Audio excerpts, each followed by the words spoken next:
What's up, man? I'm a couple of hours away from the draft and I'm ready to watch it. But yesterday, I was saying a couple of times in a couple of videos about Asante being traded, and hopefully we can make it through the draft and I would feel better about him staying.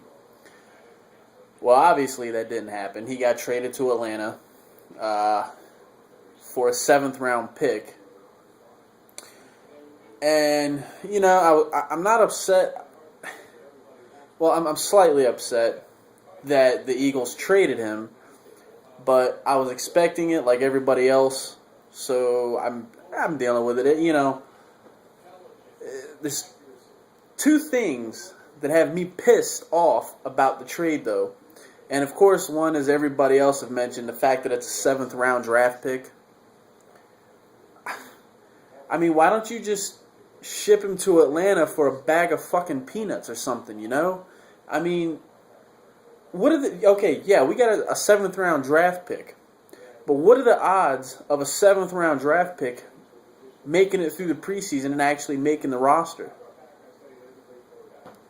I mean, even if he does make the roster, whoever it is that we draft with that pick in the seventh round, whoever it is, who knows if this guy will ever hit the field?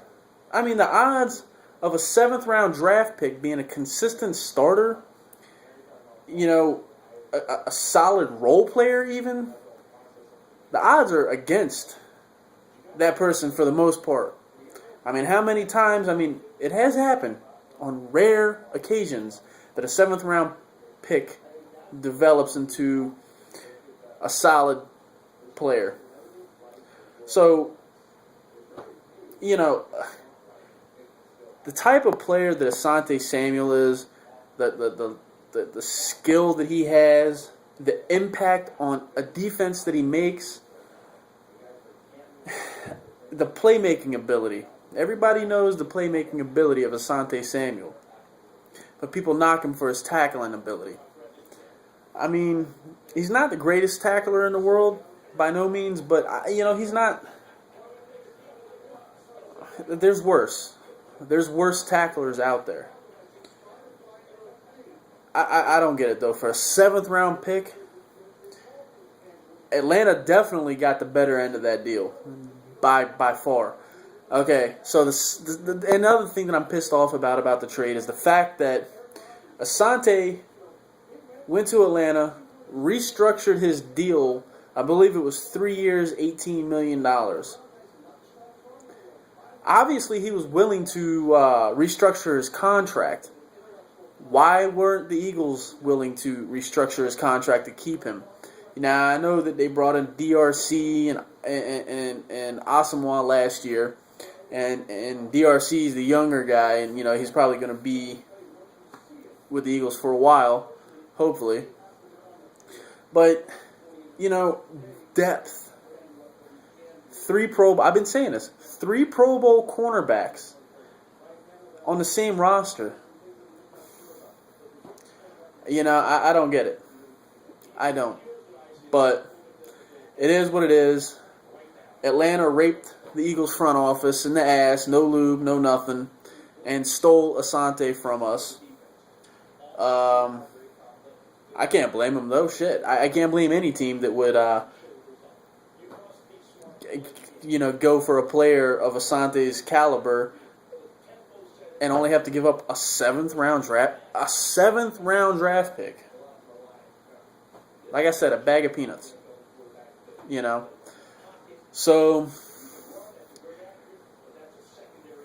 I don't know, man.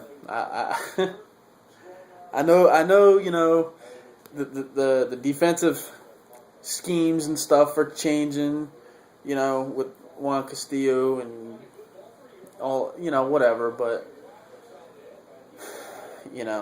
I would expect I did expect a lot more in return than a seventh round pick, maybe a 3, and, toss us a bag of pretzels with it or something, I don't know, but a seventh round draft pick, that's just fucking pathetic. But anyway, waiting on this draft, man. See how we do. kind of curious. You know, there's been a lot of talk about Eagles possibly looking to trade up. So we will see. Only time will tell. Only got a couple more hours and find out. So I'm going to be channel surfing, flipping, and back and forth, man, because there's 2 Game 7s in the NHL tonight. Ottawa and the Rangers, and then the Devils and Florida Panthers. So I'm going to be front and center. So with that being said, man, best of luck to Asante out in Atlanta. And we play Atlanta this year. I don't know, but anyway, best of luck to Asante out in Atlanta. Any Atlanta Falcons fans watching my video right now, you guys know what you got, man. He's a hell of a player, hell of a playmaker. So he'll do good for your defense. So that being said, peace. Go Birds. No matter what, go Birds.